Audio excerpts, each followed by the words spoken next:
दोस्तों, स्वागत है आपका हमारे न्यूज़ चैनल अपना देश न्यूज़ चैनल में। Good morning. वैसे आज की मुख्य खबरें। 25 मई से देश के अंदर विमान सेवा शुरू होने की तैयारियों के बीच शनिवार को केंद्रीय नागरिक उड्डयन मंत्री हरदीप सिंह पुरी ने कहा है कि अगस्त से पहले भारत अच्छी खासी संख्या में अंतर्राष्ट्रीय उड़ानों को शुरू करने की कोशिश करेगा। पुरी ने एक फेसबुक लाइव कार्यक्रम में कहा है कि मुझे पूरी उम्मीद है कि अगस्त या सितंबर से पहले हम पूरी तरह से ना सही लेकिन अच्छी खासी संख्या में इंटरनेशनल फ़्लाइट शुरू कर सकते हैं। हमें और उम्मीद रखी जाइए जून के मध्य या जून के अंत तक या जुलाई में क्यों नहीं। आंध्र, तेलंगाना, कर्नाटक, असम, जम्मू कश्मीर और पंजाब सरकारों के विमान यात्रियों को क्वारंटीन किए जाने के नियम को पुरी ने कहा है कि जिन यात्रियों के आरोग्य सेतु ऐप का स्टेटस ग्रीन है उन्हें क्वारंटीन में भेजने की ज़रूरत समझ से परे है। जिन विमान यात्रियों के फ़ोन में आरोग्य सेतु नहीं होगा उन्हें रोका नहीं जाएगा, उन्हें सेल्फ डिक्लेरेशन फॉर्म भरना होगा। तो ऐसे अगली खबर। प्रवासियों को लेकर महाराष्ट्र से ट्रेन यूपी के लिए निकली थी लेकिन उड़ीसा पहुंच गई।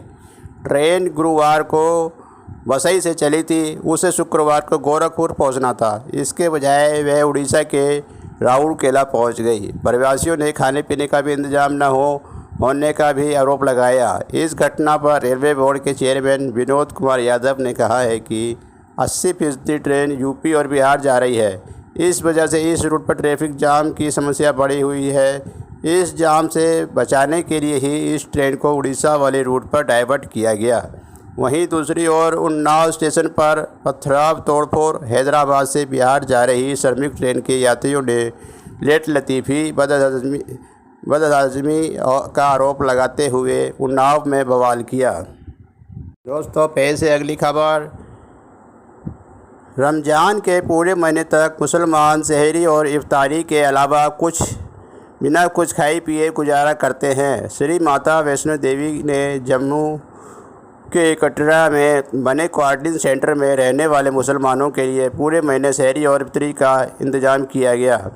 टाइम्स नाउ के मुताबिक कटरा के आशीर्वाद भवन को मार्च से ही क्वारंटीन सेंटर बनाया गया है। यहाँ करीब 500 मुसलमानों को सहरी और इफ्तारी का खाना बांटा जा रहा है। ऐसे अगली खबर।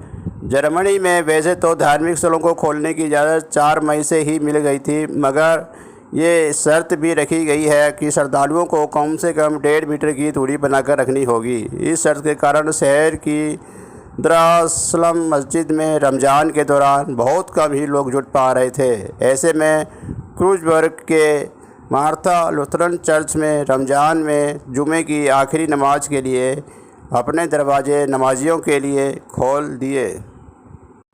पेश है अगली खबर। सड़कों पर प्रवासियों की बेबसी देखकर किसी का दिल पसीज जाता है। ऐसे ही कहानी प्रवासी कार्यकर्ता अजीत लोचन मिश्रा की है। पिछले महीने अजीत भी झारखंड अपने घर जाने के लिए प्रयास कर रहे थे, लेकिन जब उन्होंने दिल्ली में प्रवासी मजदूरों को हालत देखी तो उन्होंने बेहाली कम लगी। उन्होंने घर जाने की जिद छोड़कर इन मजदूरों को सेवा भाव का बीड़ा उठा लिया। पेश है अगली खबर। एम्स के डॉक्टरों ने 24 घंटे लंबी मैराथन सर्जरी के बाद हिप से जुड़ी 2 साल की जुड़वा बहनों की सफल सर्जरी की है। इन दिनों कोरोना संकट के चलते एम्स में रूटीन सर्जरी बंद है। इसके बावजूद एम्स के डॉक्टरों ने यह पेचीदा ऑपरेशन करने का फैसला किया। सिर से जुड़े बच्चे जागिया और बलिया का कामयाब सर्जरी के बाद एम्स के सामने जुड़वा बहनों का ऑपरेशन नई चुनौती थी। कूल्हे और पेट से जुड़ी यूपी की बदायूं की ये जुड़वा बहनें पिछले 1.5 साल से एम्स में भर्ती है। जब इन्हें एडमिट किया गया था तो वजन कम होने के कारण सर्जरी टाल दी गई थी। पीडियाट्रिक्स सर्जरी की एचओडी डॉक्टर मीनू वाजपेयी ने बताया कि सर्जरी के बाद दोनों बच्चियां अब ठीक है। सर्जरी में एम्स के कई विभाग 64 डॉक्टरों की टीम ने हिस्सा लिया। सूत्रों के अनुसार शुक्रवार सुबह 8:30 बजे से शुरू हुई सर्जरी शनिवार 9 बजे तक चली। सबसे पहले प्लास्टिक सर्जन ने स्किन को हटाया, उसके बाद पीडियाट्रिक सर्जन ने जुड़े हुए हिस्से को अलग किया, इसके बाद CTVH सर्जन ने नसों को जोड़ने का काम किया। रिकवरी को बाद दोनों बच्चियों को वार्ड में शिफ्ट किया जाएगा। वैसे अगली खबर, दिल्ली एम्स के मेडिसिन विभाग के पूर्व HOD 78 वर्षीय जितेंद्र नाथ पांडे का शुक्रवार को कोरोना संक्रमण के चलते निधन हो गया।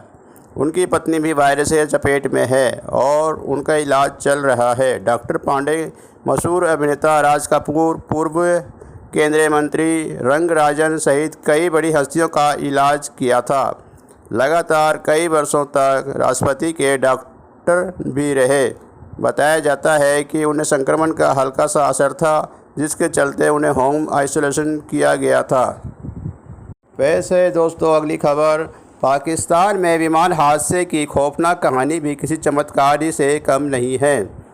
पहले 1-2 भयंकर झटके लगे, लाइटें जल के बुझने लगी, लोगों ने कलमे पढ़ने शुरू कर दिए। रनवे के ऊपर आने के बाद फिर 10-15 मिनट जहाज़ हवा में उड़ता रहा। फिर पायलट ने अनाउंसमेंट किया कि हम एयरपोर्ट पर लैंडिंग के लिए तैयार हैं। हम लोगों की सीट बेल्ट लगा रखी थी, लेकिन लैंड करने से 120 सेकंड पहले ही प्लेन क्रैश हो गया। कुछ देर का याद नहीं, लेकिन बर्निंग प्लेन से मैंने 10 फीट नीचे कूदकर अपनी जान बचाई। अल्लाह ने मुझे दूसरी ज़िंदगी दी है। पाकिस्तान में हुए प्लेन क्रैश में जिंदा बचे 2 लोगों में से एक मोहम्मद जुबैर ने पूरे 120 सेकंड में मंजर को कुछ इस तरह से बयान किया। कराची में शुक्रवार को विमान हादसे में बाकी 97 लोगों की मौत हो गई है। जुबैर अस्पताल में भर्ती है, उसकी हालत स्थिर है। जुबैर ने फ़ोन पर बताया कि चारों तरफ आग ही आग दिख रहा था, काला धुआं छाया था, कानों में लोगों की चीख पुकार सुनाई पड़ रही थी।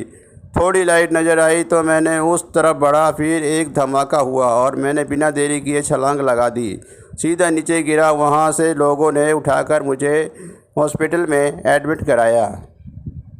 ऐसे अगली खबर, इस बार ईद पर मुस्लिम समुदाय शॉपिंग ना कर गरीबों और ज़रूरतमंदों की मदद में जुटा है। ज़कात फित्रा की रकम के ज़रूरतमंदों को मदद की जा रही है। वहीं ईद की नमाज भी मुस्लिम और ईदगाह में न जाकर घरों में ही अदा करेंगे। इसको लेकर कई मुस्लिम संस्था समेत मुस्लिम युवा सोशल मीडिया पर मुहिम चलाकर लोगों से अपील कर रही है। इस ईद पर शॉपिंग न कर गरीबों की मदद करें। इस काम में मुस्लिम युवा कई उलेमाओं की मदद भी ले रहे हैं। मस्जिदों से ऐलान कर इस ईद पर शॉपिंग पर खर्च न कर ऐसे लोगों की मदद करने के लिए कह रहे हैं कि जिन्होंने खाना तक नहीं मिल रहा है। पुरानी दिल्ली वालों की बातें NGO ने जुड़े एक सुफियान ने बताया कि इस ईद में हम लोग शॉपिंग के बजाय मज़दूरों गरीबों का ख्याल रखें। हमारी संस्था ने सोशल मीडिया पर हमारी ईद अपने के लिए मुहिम चलाई। इसके तहत अपील कर रहे हैं कि घर पर ही ईद की नमाज़ पढ़ें, कपड़े न खरीद कर गरीबों को दान करें।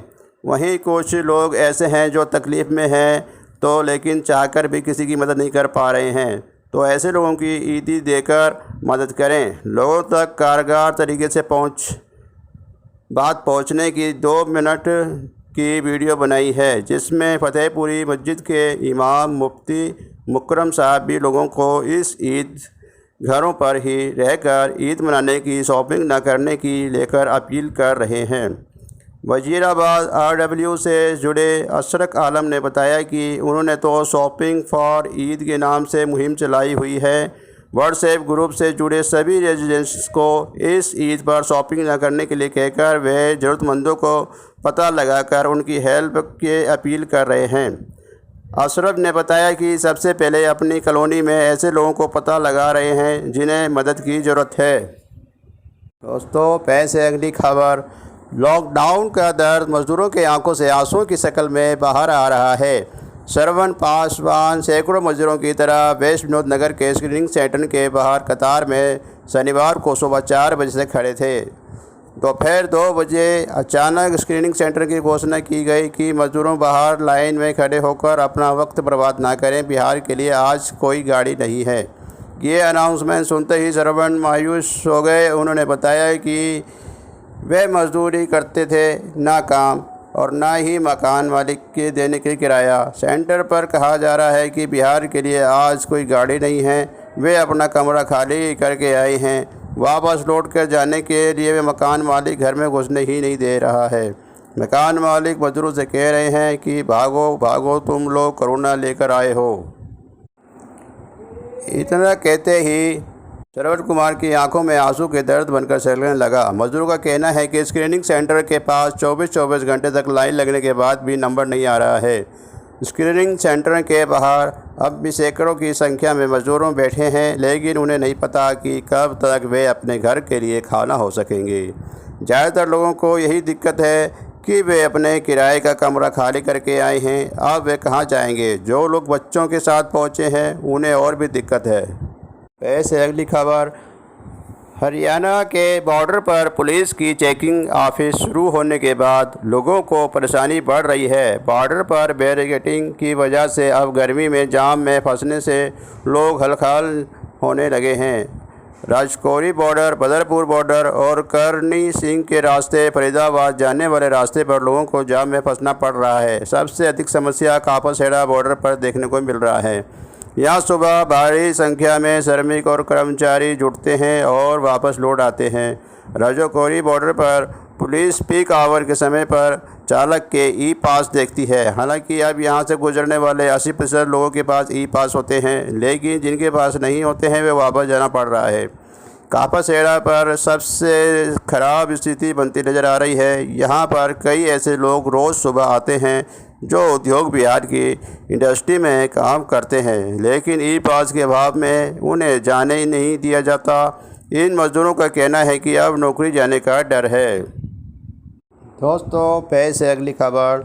बदमाशों के सरेराह और दिन दहाड़े अलग अलग जगहों पर लूटपाट की वारदात को अंजाम देकर पब्लिक में दहशत फैला दी है। पुलिस ने सभी मामलों में लूट का केस दर्ज कर लिया है। पुलिस के मुताबिक देवेंद्र कुमार 28 बिहार के पूर्वी चंपारण के रहने वाले हैं और शकरपुर में रहकर प्रतियोगिता परीक्षा की तैयारी कर रहे हैं।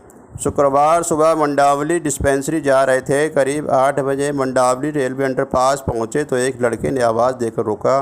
तुरंत चाकू निकाला और पर्स और मोबाइल लेकर फरार हो गया। पर्स में 700 रुपये और मेट्रो कार्ड था।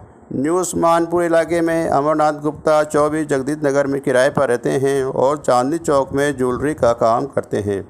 वह गुरुवार रात करीब 8 बजे मंदिर जा रहे थे, जो गड्ढे वाली मस्जिद के तरफ से बाइक पर 2 लड़के आए और मोबाइल छीनने की कोशिश की। उन्होंने फ़ोन नहीं छोड़ा। दोनों ने बाइक खड़ी कर उन्हें गिरा दिया और मार पीट कर मोबाइल छीनने लगे। पब्लिक ने उन्हें छुड़वाया और दोनों को पीटने लगे। इस बीच दोनों फरार हो गए। ईस्ट रोहतास नगर में रहने वाले कारोबारी नीरज साहनी 45 वर्ष गुरुवार सुबह करीब 10:30 बजे बाइक पर पत्नी के साथ 30 हजारी कोट जा रहे थे।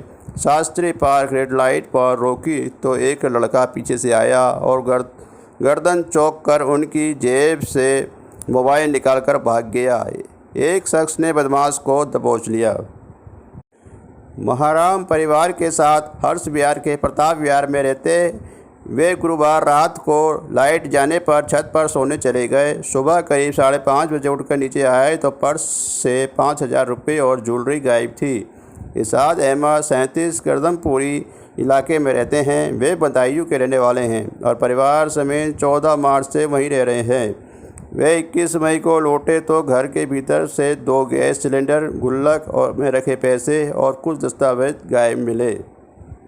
दोस्तों, पेश है अगली खबर। दूसरे राज्य से दिल्ली में आने के लिए आप भी ई पास बना सकते हैं। इसके लिए केंद्र सरकार ने ऑफिशियल वेबसाइट serviceonline.in/e-pass पर जाएं। यहाँ आपको राइट साइड में 2 ऑप्शन अप्लाई फॉर ई पास और ट्रैक योर एप्लीकेशन दिखाई देंगे। पहले ऑप्शन अप्लाई पर फॉर ई पास पर बाय डिफ़ॉल्ट सेट रहेगा। इससे नीचे कुछ ज़रूरी बातें लिखी होगी, इसे ध्यान दें और पढ़ें। और नीचे हरे रंग के बैकग्राउंड में लिखे सिलेक्ट स्टेट टू अप्लाई ई पास पर क्लिक करें। यहाँ आपको वह राज्य चुनना होगा जहाँ से आप दिल्ली आना चाहते हैं या दूसरे राज्य में जाना चाहते हैं। यहाँ राज्य ध्यान रखें कि इस वेबसाइट में सिर्फ 19 राज्य केंद्र शासित प्रदेश ही दिए गए हैं जहाँ से आप दिल्ली से आ जा सकते हैं या इस राज्य में से किसी भी राज्य जाने के लिए ई पास अप्लाई कर सकते हैं। इससे एक उदाहरण से ऐसे समझें, मान लीजिए आपको उत्तर प्रदेश के ज़िला अलीगढ़ से दिल्ली आना है। इसके लिए आपको सिलेक्ट स्टेट टू अप्लाई ई पास वाले ऑप्शन में उत्तर प्रदेश सिलेक्ट करना होगा। दोस्तों, ऐसे अब कोरोना अपडेट। देश और दिल्ली में कोरोना संक्रमण की रफ्तार तेज़ी से बढ़ रही है। शनिवार को जहां दिल्ली में 591 केस मिले थे, तो देश में रिकॉर्ड 6,654 नए लोगों की वायरस में अपनी चपेट में ले लिया है। पिछले एक हफ्ते में देश में 5 दिन रिकॉर्ड मरीज सामने आए हैं। इसी के साथ देश में कोरोना संक्रमित की कुल आंकड़ा 1,25,000 के पार हो चुका है। अब तक 3,720 लोगों की जान जा चुकी है। हालांकि अच्छी बात यह है कि देश में अब तक 41,39,039% मरीज़ ठीक हो चुके हैं। दिल्ली में संक्रमण की रफ्तार का अंदाज़ा इसी से लगाया जा सकता है कि पिछले 5 दिनों में 2,856 मरीजों की पुष्टि हुई है। देश में बीते 24 घंटे में 1,15,364 लोगों को कोरोना जांच की गई है। दोस्तों, महाराष्ट्र में अब तक 47,190 मामले आए हैं, जिसमें 1,577 की मौतें हो चुकी हैं।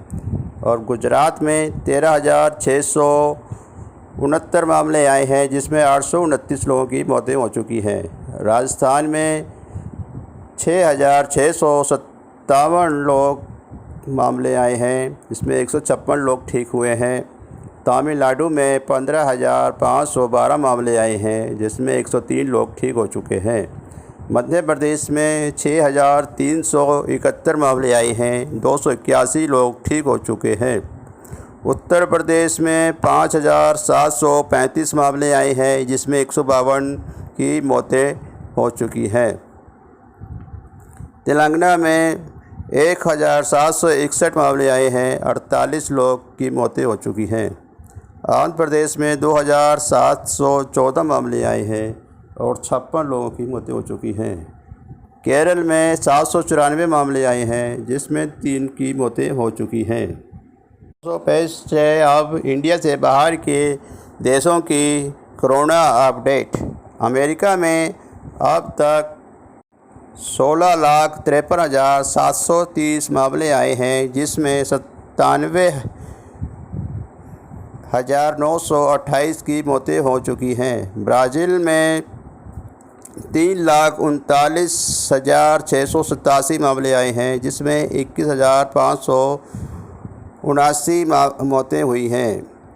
रूस में 3,35,882 मामले आए हैं, जिसमें 3,388 लोगों की मौत हो चुकी है। स्पेन में 2,81,904 मामले आए हैं और 28,628 की मौतें हो चुकी है। ब्रिटेन में 2,97,154 मामले आए हैं, जिसमें 36,675 लोग की मौतें हो चुकी हैं। इटली में 2,29,327 मामले आए हैं और 32,732 लोगों की मौतें हो चुकी हैं। फ्रांस में 1,82,219 मामले आए हैं, 28,279 की मौत हो चुकी है। जर्मनी में 1,79,768 मामले आए हैं और 8,354 लोगों की मौत हो चुकी है। तुर्की में 1,55,686 मामले आए हैं, जिसमें 4,308 की मौतें हो चुकी हैं। ईरान में 1,33,521 मामले आए हैं, जिसमें 7,359 लोग की मौतें हो चुकी हैं। दोस्तों, लास्ट में पेश है मौसम का मिजाज। दिल्ली में लू की गिरफ्त में है। आया नगर का तापमान शनिवार को 46.2 डिग्री पहुंच गया। पूरी दिल्ली के लिए ये सीज़न का सबसे गर्म दिन रहा। राजधानी की सभी जगहों पर तापमान 44 डिग्री से अधिक ही रहा। मौसम विभाग के अनुसार 27 मई तक भीषण गर्मी से राहत की उम्मीद नहीं। गर्मी के तेवर 25 और 25 मई को ही अधिक तीखे हो सकते हैं। इस दिनों के लिए रेड अलर्ट जारी किया गया है, जबकि 24 मई को गर्मी को लेकर ऑरेंज अलर्ट जारी किया गया था। राहत की बात यह है कि 29 मई को एक वेस्टर्न डिस्टर्बेंस की वजह से हल्की बारिश का आसार है। मौसम विभाग के अनुसार अधिकतम तापमान 44.7 डिग्री रहा, जो सामान्य से 5 डिग्री अधिक है। वहीं न्यूनतम तापमान भी बढ़कर 26.2 डिग्री हो गया है। पालम का तापमान लगातार दूसरे दिन भी 45.6 डिग्री रहा। लोधी रोड में 44.4, आया नगर में 46.2 डिग्री और मुजफ्फरगढ़ में 44.3 और स्पोर्ट्स कॉम्प्लेक्स में 44.8 डिग्री रहा। रविवार को अधिकतम तापमान 45 डिग्री और न्यूनतम तापमान 26 डिग्री के आसपास रह सकता है। रीजनल वेदर सेंटर के deputy DG doctor Kuldeep Srivastava के अनुसार वेस्टर्न डिस्टर्बेंस की वजह से 28 मई की रात से मौसम बदलना शुरू हो जाएगा, जिसकी वजह से 28 मई से ईस्ट की तरफ से नमी भरी ठंडी हवाएं आएंगी और मौसम बदलेगा। वैसे दोस्तों, आखिर में कविता पेश है डॉक्टर हरिवंश राय बच्चन की मशहूर कविता। उजाड़ से लगा चुका उम्मीद में बहार की, निदाद से उम्मीद की बसंत के बहार की। कहाँ मनुष्य है जिसे ना भूल सूल की घड़ी, इसलिए खड़ा रहा कि भूल तुम सुधार लो, इसलिए खड़ा रहा कि तुम मुझे पुकार लो। दोस्तों, अब समाचार ख़त्म होते हैं। जय हिंद, जय भारत।